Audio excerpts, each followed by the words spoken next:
मेरे प्रिय होनहार भविष्य निर्माता हिंदी प्रेमी छात्र छात्राओं, मॉडर्न स्टडी सेंटर के हिंदी प्रभाग में आप लोगों का शीतकाल में अत्यंत गर्म स्वागत किया जा रहा है।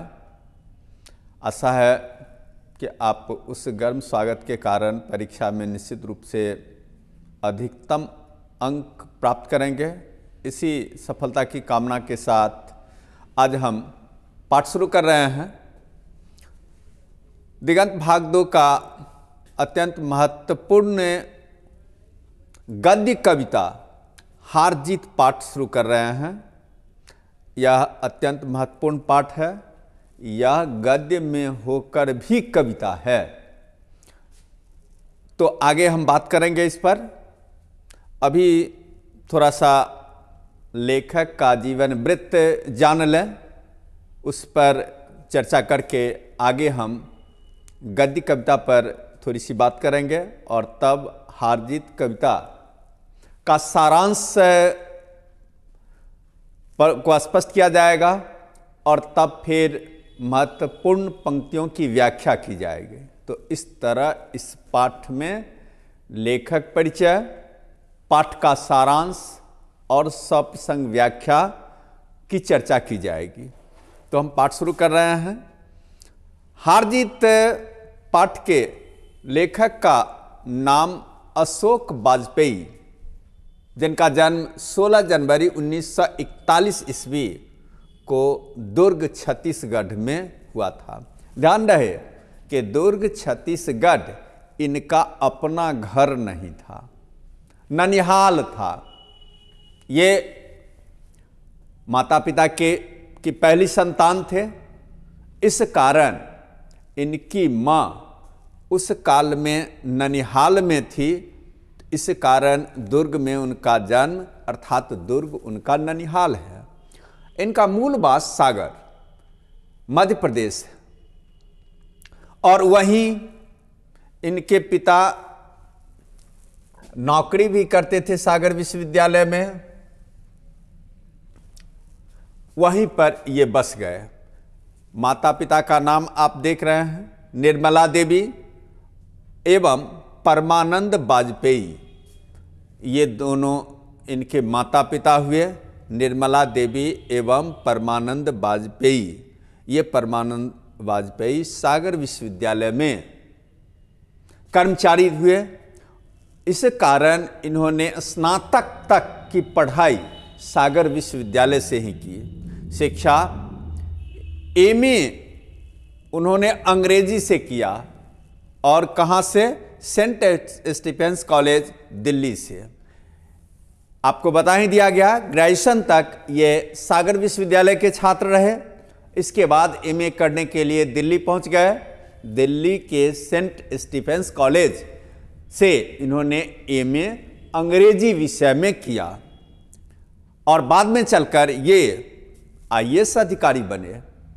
आईएएस अधिकारी बने और फिर महात्मा गांधी अंतर्राष्ट्रीय हिंदी विश्वविद्यालय वर्धा के प्रथम कुलपति हुए और तब फिर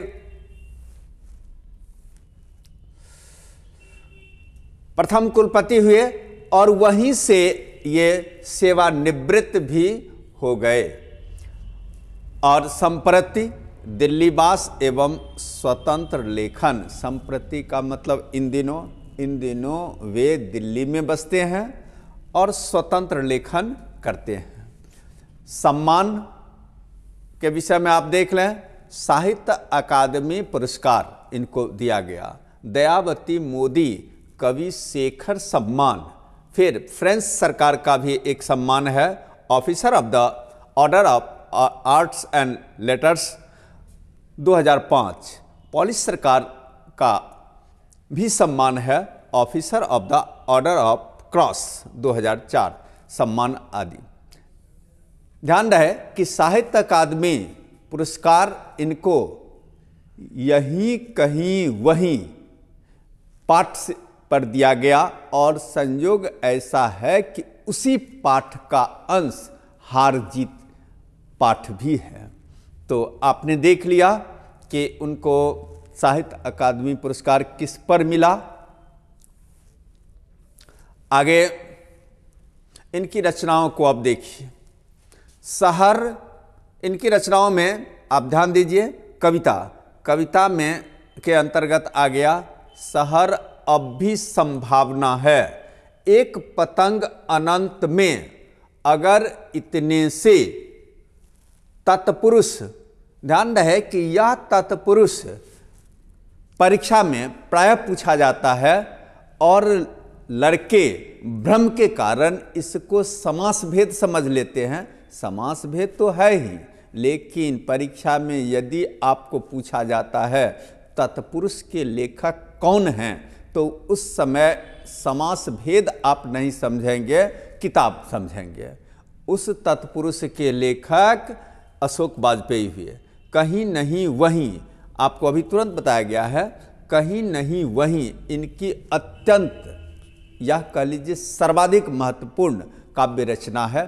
काव्य रचना नहीं हम कहें इसको, कविता रचना है, क्योंकि इन्होंने साफ तौर पर कहा है कि हम कविता की रचना करते हैं, काव्य की रचना नहीं। इनके मुताबिक काव्य और कविता में थोड़ा सा अंतर है कि काव्य परंपरागत ढंग की रचना होती है और कविता आधुनिक ढंग की रचना है जिसमें गद्य भी है। तो गद्य काव्य नहीं ये रखते हैं, गद्य कविता लिखते हैं। कहीं नहीं वहीं पर इनको साहित्य अकादमी पुरस्कार भी मिला है, जो अभी तुरंत बताया गया है, और हार जीत पाठ भी इसी से उद्धृत है। बहुरी अकेला, थोड़ी सी जगह, घास में दुबका आकाश, अभिन्यो, अभी कुछ और, समय के पास समय, इबारत से गिरी मात्राएं, कुछ रफ्फू कुछ थीगरे, उम्मीद का दूसरा नाम, विवक्षा, दुख, चिट्ठी दिशा, ये सब इनकी रचना, काव्य रचना है। आलोचना पर जब हम बात करेंगे तो आलोचना को आप देखें, फिलहाल, कुछ पूर्वग्रह, समय से बाहर, सीढ़ियां शुरू हो गई हैं, कविता का गल्प, कवि कह गया है, यह सब इनकी आलोचनात्मक रचना है। इन्होंने कुछ रचनाओं का संपादन भी किया, जिस रचनाओं में तीसरा साक्ष्य, साहित्य विनोद, कला विनोद, पुनर्वसु, कविता का जनपद, इसके अतिरिक्त मुक्तिबोध, शमशेर और अज्ञे की चुनी हुई कविताओं का संपादन किया। कुमार गंधर्व, निर्मल वर्मा, जैनेन्द्र कुमार, हजारी प्रसाद द्विवेदी अज्ञे पर एकाग्र संपादित पुस्तकों का भी प्रकाशन किया। स्तंभ लेखन में एक कभी कभार के रूप में लिखते हैं।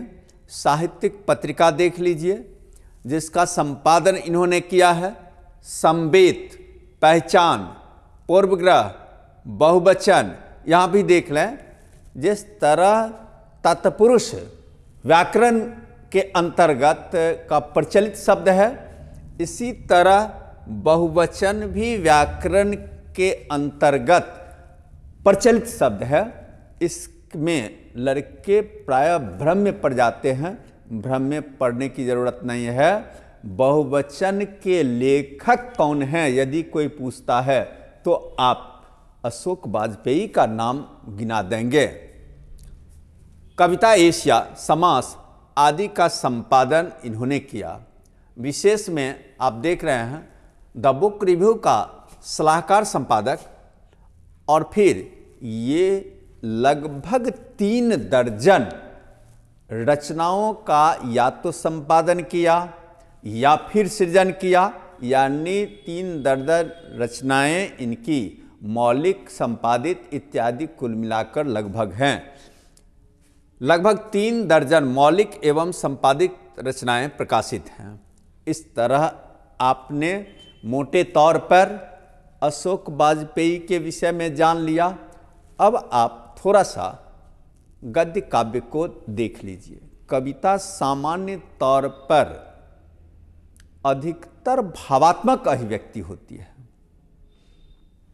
मोटे तौर पर आप कह लें कि mostly emotional expression is called poetry. अतिशय भावात्मक उक्ति, भावना प्रधान उक्ति कविता होती है। इस कविता में सामान्य तौर पर लयात्मकता की बात होती है। यह कविता का चरित्र है और विचार प्रधान अभिव्यक्ति गद्य होता है। विचार प्रधान अभिव्यक्ति गद्य होता है। Mostly conceptional expression is called prose. इस रूप में हम गद्य को, जिसमें वाक्य विन्यास, वाक्य गठन के आधार पर, व्याकरण में जो वाक्य गठन का रूप प्रारूप है उसके आधार पर गद्य का वाक्य विन्यास होता है। इन्होंने गद्य को स्वीकार तो किया, लेकिन उस गद्य को सिर्फ ऊपरी आवरण के रूप में स्वीकार किया, उसमें मूल भाव कविता का डालने का प्रयास किया, जो विदेशी साहित्य के तर्ज पर माना गया है। इन्होंने स्पष्ट किया है कि गद्य काव्य का चलन हमारे संस्कृत साहित्य में भी है। संस्कृत साहित्य में गद्य काव्य है और बहुत सुंदर, जैसे बाणभट्ट की कादंबरी इत्यादि गद्य काव्य का सुंदरतम नमूना है। लेकिन उसके तर्ज पर इन्होंने गद्य काव्य नहीं लिखा है, बल्कि विदेशी फ्रांसीसी साहित्य इत्यादि के आधार पर इन्होंने गद्य कविता लिखने का काम किया है। इस तरह इनकी जो रचना है उसको गद्य काव्य नहीं, गद्य कविता कहना अधिक समीचीन होगा, उचित होगा। तो अब हम इस पाठ का सारांश शुरू करते हैं। यहाँ पर आपको बता दिया गया है नोट में, हार जीत पाठ कहीं नहीं वहीं कविता संकलन से उद्धृत है। अब हम हार जीत कविता का सारांश शुरू करते हैं। आप जानते हैं कि द्वितीय विश्व युद्ध के बाद युद्ध के विरुद्ध, युद्ध की विभीषिका के विरुद्ध संपूर्ण संसार में अनगिनत रचनाएं लिखी गई। लोगों को समझाया गया कि युद्ध बढ़िया चीज नहीं है, युद्ध से हमेशा विनाश ही होता है। जीतने वाला भी और हारने वाला भी दोनों विनाश का शिकार बनता है, दोनों हारता ही है, युद्ध में कोई जीतता नहीं है। इसी तर्ज पर इन्होंने भी हार जीत नामक गद्य कविता लिखने का काम किया, युद्ध की विभीषिका पर आधारित। अहंकारी राजा शासक अपने अहंकार की तृप्ति के लिए युद्ध की घोषणा कर देते हैं। युद्ध की घोषणा होने के बाद उसमें सैनिकों को झोंक दिया जाता है लड़ने के लिए, उसमें तबाह सैनिक होते हैं। राजकोष में जो आम नागरिकों का धन है वह पानी की तरह बहाया जाता है, खर्च किया जाता है।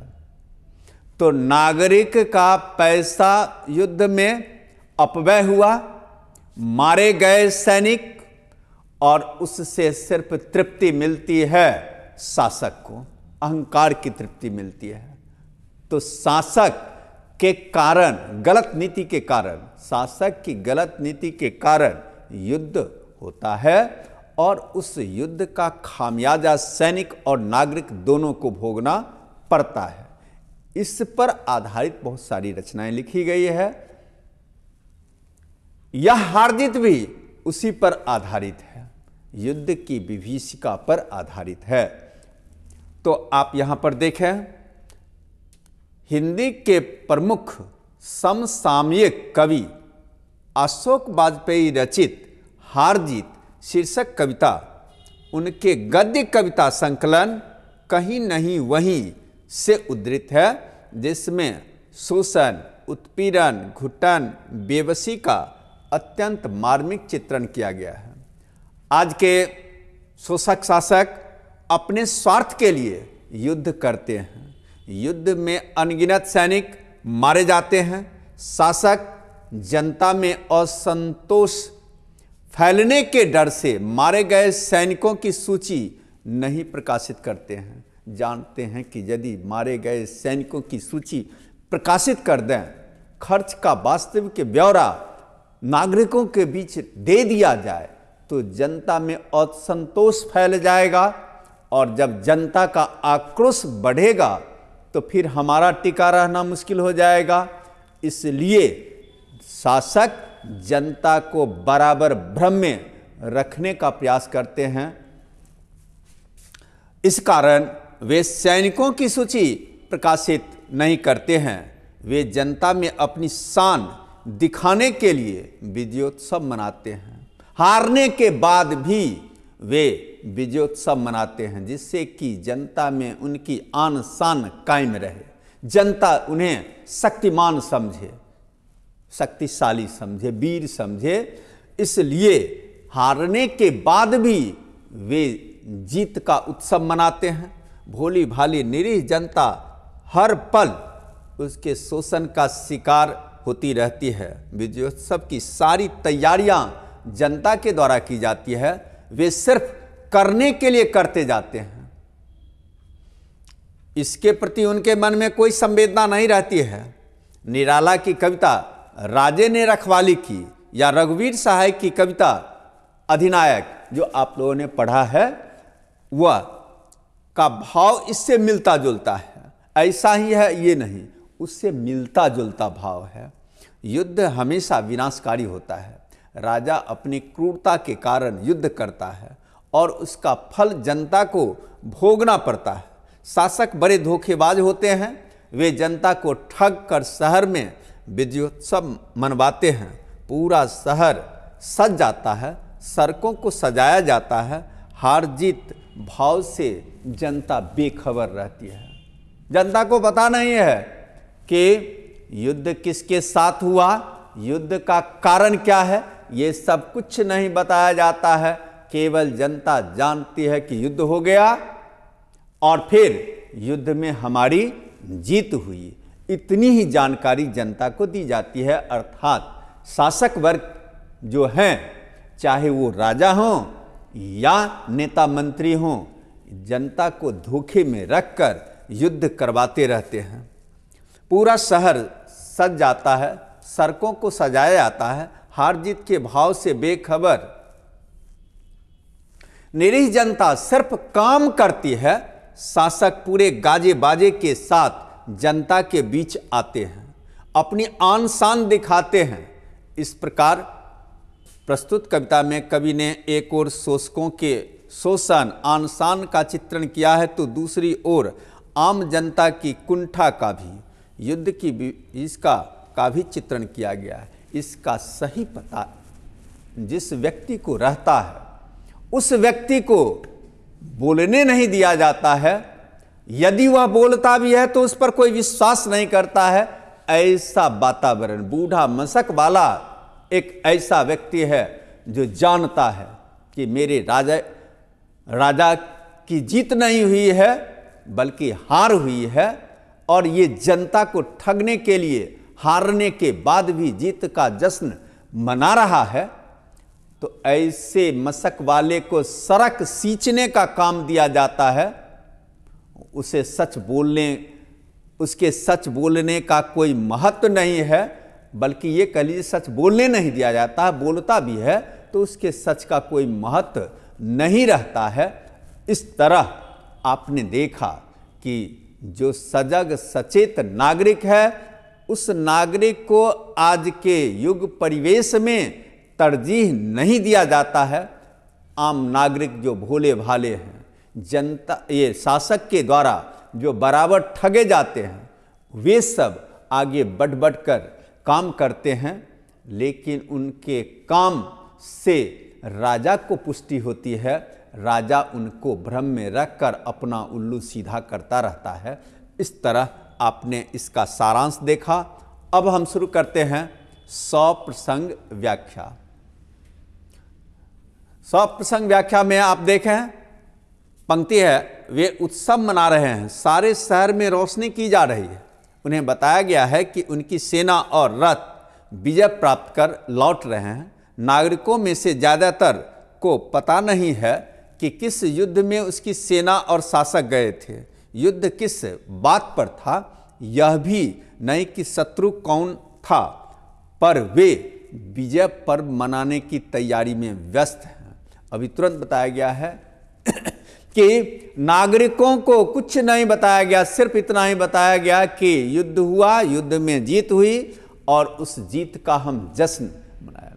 ये नागरिक ऐसे भोले भाले निरीह और ठगी का शिकार है कि इन्हें शासक जो मन में आता है, जो उससे लगता है कि हमारे फायदे के लिए, वो बात इन्हें बता दी जाती है और ये नागरिक आंख मूंद कर उनकी बात मान लेते हैं। युद्ध हुआ, किसके साथ युद्ध हुआ, किस कारण युद्ध हुआ, इसका उन्हें कोई पता नहीं है, फिर भी वे युद्ध के जीत की जश्न की तैयारी में लगे हुए हैं, जीत के जश्न की तैयारी में लगे हुए हैं, जीत के उत्सव मनाने की तैयारी में लगे हुए हैं। अब इसी को हमने सजाकर आपके सामने व्याख्या के रूप में प्रस्तुत कर दिया है। प्रस्तुत कवितांश अशोक वाजपेयी रचित हार जीत शीर्षक गद्य कविता से उद्धृत है, जिसमें लेखक ने एक ओर निरंकुश शासक के युद्ध लिप्सा का वर्णन किया है, तो दूसरी ओर शोषित पीड़ित निरीह नागरिकों की मनोदशा का चित्रण किया है। निरंकुश शासक किसी से विचार विमर्श किए बिना अपनी आन के लिए युद्ध की घोषणा कर देते हैं, सैनिकों को उस युद्ध में झोंक देते हैं। युद्ध में जीत होती है सैनिकों के कारण, परंतु श्रेय मिल जाता है राजा को। विजयोत्सव की घोषणा की जाती है, सारे शहर को सजाया जाता है, नागरिकों को युद्ध के बारे में कोई जानकारी नहीं दी जाती है। युद्ध किसके साथ हुआ, किस कारण हुआ, इसका पता नागरिकों को नहीं रहता है, फिर भी वे विजयोत्सव की तैयारी में लगे रहते हैं। यहाँ शोषित नागरिकों की मनोव्यथा का चित्रण किया गया है। इस तरह आपने देख लिया कि भोली भाली निरीह जनता के मनोभाव का लेखक ने चित्रण किया है। आप यहाँ पर एक शब्द पर ध्यान देंगे, लेखक इस कवि को कहा जा सकता है, क्योंकि गद्य में वैसे कवि होना चाहिए। लेखक के बदले आप कवि भी लिखेंगे तो ठीक है, लेकिन यदि किसी ने लेखक लिख दिया तो वह भी बात चल जाएगी, क्योंकि यह गद्य है। उन्हें सिर्फ इतना पता है कि उनकी विजय हुई, उनकी से आशय क्या है यह भी स्पष्ट नहीं है। किसकी विजय हुई, सेना की कि शासक की कि नागरिकों की, किसी के पास पूछने का अवकाश नहीं है। नागरिकों को नहीं पता कि कितने सैनिक गए थे और कितने विजयी वापस आ रहे हैं। खेत रहने वालों की सूची अप्रकाशित है। अब इसमें आप देख रहे हैं कि कवि ने, या फिर उसको लेखक भी कह सकते हैं, कवि ने यह स्पष्ट करने का प्रयास किया है कि विजय की तैयारी चल रही है। उन्हें यह बताया गया कि उनकी जीत हुई है, उनकी सेना वापस आ रही है, रथ वापस आ रहे हैं। यहाँ उनकी से तात्पर्य क्या है, जनता से है या सैनिक से है या शासक से है, किसकी जीत हुई है, इसी को स्पष्ट करने का प्रयास किया है। सेना की, शासक की, नागरिकों की, किसी के पास पूछने का अवकाश नहीं है। यह स्पष्ट नहीं हो पा रहा है, कोई पूछ नहीं रहा है, पूछने का न साहस है और न अवकाश है। नागरिकों को नहीं पता कि कितने सैनिक युद्ध के लिए गए और कितने सैनिक युद्ध कर वापस हो रहे हैं। मारे गए सैनिकों की सूची प्रकाशित नहीं है। इस तरह नागरिकों के मन के भाव और शासक की ठगी पर यहाँ पर प्रकाश डाला गया है कि कैसा शासक है। अब इसी को हमने स्पष्ट कर दिया है व्याख्या की शैली के रूप में, अर्थात परीक्षा में जो आप व्याख्या लिखेंगे तो किस तरह से लिखेंगे, इसको मैंने स्पष्ट किया है। यहाँ पर प्रस्तुत काव्यांश अशोक वाजपेयी रचित हार जीत पाठ से उद्धृत है, जिसमें लेखक ने युद्ध की विभीषिका का वर्णन किया है। निरंकुश शासक बिना किसी से विमर्श किए युद्ध की घोषणा कर देते हैं, युद्ध में बेहिचक सैनिकों को झोंक देते हैं, उसमें अनगिनत सैनिक मारे जाते हैं, मारे गए सैनिकों की सूची प्रकाशित नहीं की जाती है, नागरिकों को भी युद्ध के विषय में कोई जानकारी नहीं दी जाती है, सिर्फ उन्हें विजयोत्सव मनाने का आदेश दिया जाता है, विजय की सूचना दी जाती है। विजय सेना की हुई या शासक की या फिर नागरिकों की, यह रहस्यमय बना रह जाता है। यह पूछने का न किसी को अवकाश है और न साहस ही है। इस प्रकार निरंकुश शासक देश को युद्ध में झोंक देते हैं, उसका खामियाजा नागरिकों को भोगना पड़ता है। अब हम अगला प्रसंग आरंभ करते हैं, यानी आगे की व्याख्या शुरू करते हैं। व्याख्या पंक्ति है, सिर्फ एक बूढ़ा मशक वाला है जो सड़कों को सींचते हुए कह रहा है कि हम एक बार फिर हार गए हैं और गाजे बाजे के साथ जीत नहीं हार लौट रही है, उस पर कोई ध्यान नहीं देता है। और अच्छा यह है कि उस पर सड़कें सींचने भर की जिम्मेदारी है, सच को दर्ज करने या बोलने की नहीं। जिन पर है वे सेना के साथ ही जीत कर लौट रहे हैं। अब यहां पर देख लीजिए कि मासूम निरीह जनता को तो शासक ने ठग लिया, कह दिया कि युद्ध में आपकी जीत हुई है, आप विजयोत्सव मनाएं, उसकी तैयारी करें, आपकी सेना वापस हो रही है, आपका विजय रथ वापस हो रहा है, उसके स्वागत की भव्य तैयारी करें। नागरिक मान लेते हैं राजा की बात कि वास्तव में जीत हुई है, जीत के जश्न की तैयारी भी शुरू हो जाती है। एक बूढ़ा मशक वाला है, सड़क सींचने वाला है, वह वास्तविकता से परिचित है, सच वह जानता है, वह कहता है कि जीत हमारी नहीं हुई है, हमारी हार हुई है युद्ध में।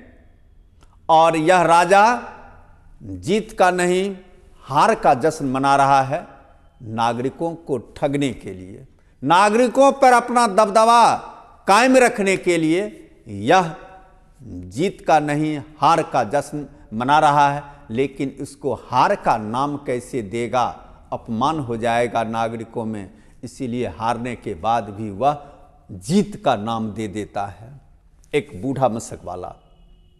लेकिन यह बूढ़ा मशक वाला सच जो बोलता है, उसे सच बोलने की जिम्मेदारी नहीं दी गई है।